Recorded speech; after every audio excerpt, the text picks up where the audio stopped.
So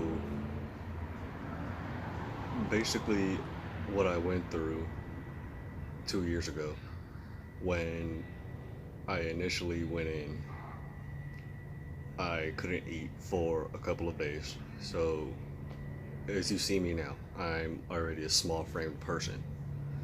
So, I couldn't eat. So, as you can imagine, I was losing weight.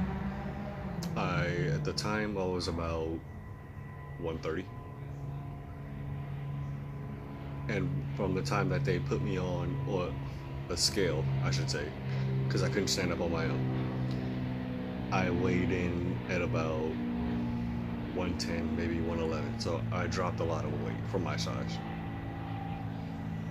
It took them exactly, I want to say, 2 days to thoroughly find out exactly what was going on. I had to have a spinal tap done, which at the time was painful because I was hurting. Um, the level of pain that I would say I honestly went through at that particular time,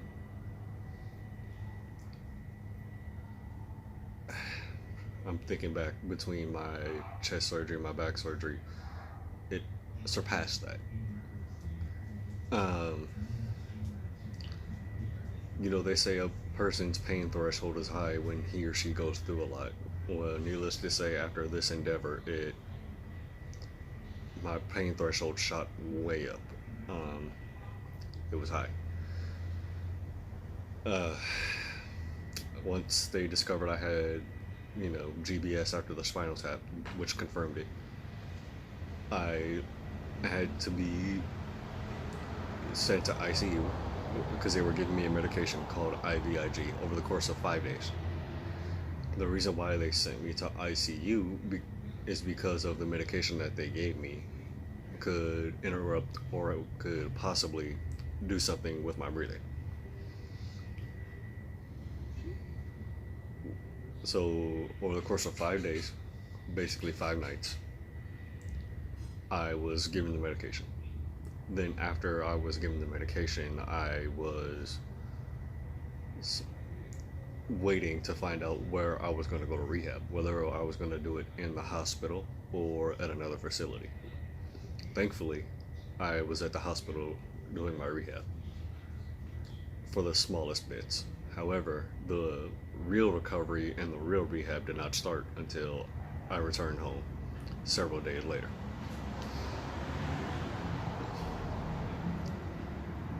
In the hospital while I was there, I was barely eating. I didn't eat at all, so my weight was constantly dropping.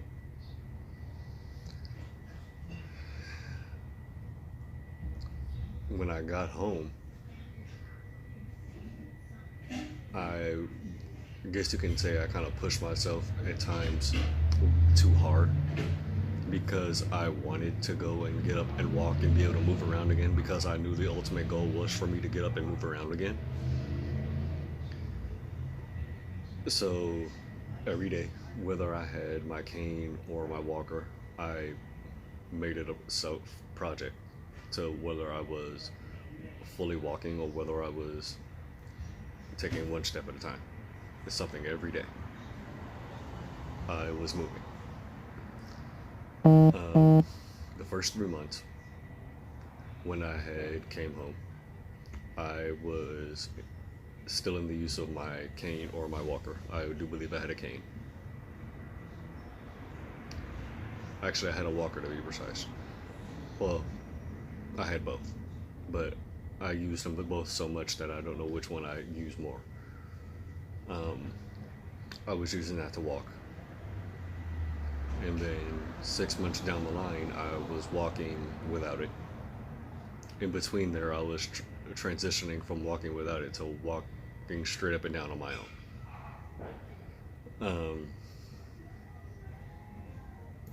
The pain was bearable taking my steps, but I knew I had to, again, go through it, push through it, because ultimately that was something that I wanted to do, was to break free from this.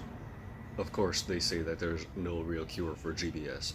However, I knew that I didn't want to be, and I quote, labeled with having this. So 6 months in, I was walking again.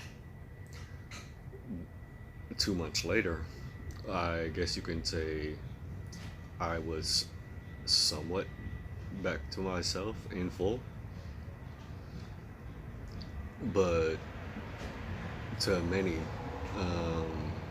of course, my parents, all of my friends, my loved ones, would tell me to go, of course, take my time, which I did.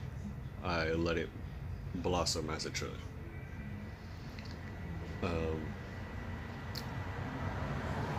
Life, to looking down on it from now to back then, 2 years down the line, I mean, I still hurt every day. That's not even a question in the back of my mind. I hurt daily.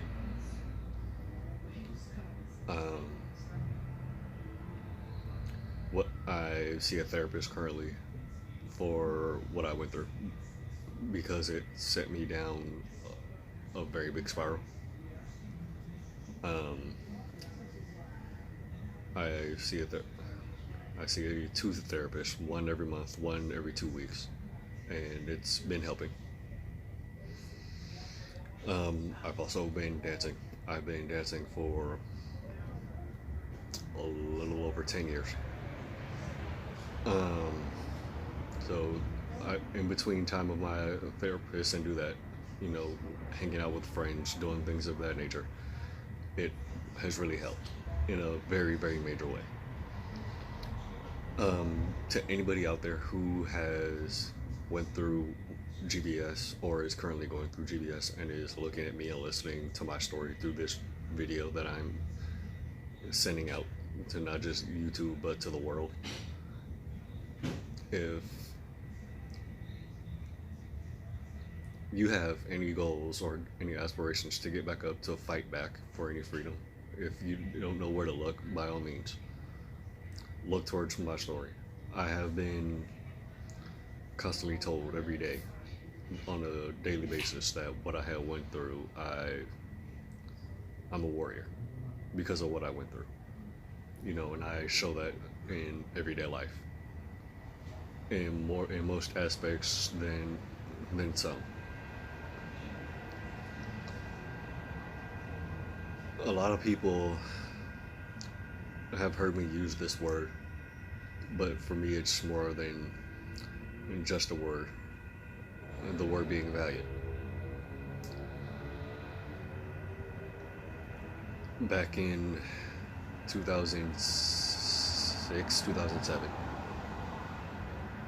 when I went through my first bit of obstacles with my chest surgeries, I had to fight no matter what, because if I didn't, then I wouldn't be here making this video, or I wouldn't be here telling you this story about my life. 2008, 2009, when I had my scoliosis surgery done, I knew that I had to go and move around again because I didn't want to be, and I quote, down forever. So a lot of that helped me keep going, was my drive to keep going.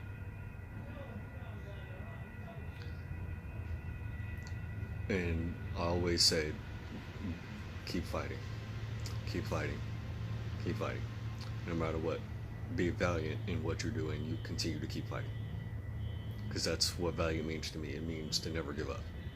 Even in the face of insurmountable odds, you never give up.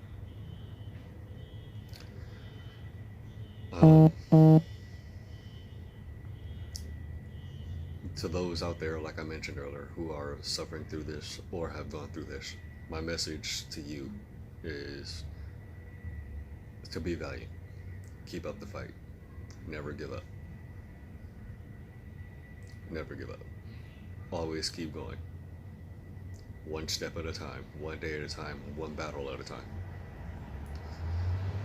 In the next video, I will be featuring, whether it be friends or family, as to how it affected them knowing what I was going through, how it affected them as a whole, and how it brought them together. So until the next video comes out, always remember, stay positive, keep your head up, and keep fighting.